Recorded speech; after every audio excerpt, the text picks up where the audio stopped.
How to attach documents to email on iPhone.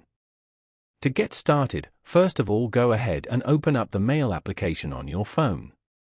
Once you're here, go to the bottom right corner and tap on the new message icon. Here, type in the recipient's email address and the subject. Then, tap on the message box. Now, go to your keyboard and tap on the arrow on the right.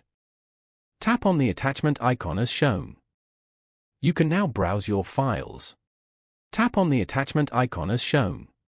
Select the document you want to attach to your email. As you can see, the file has now been successfully attached to your email.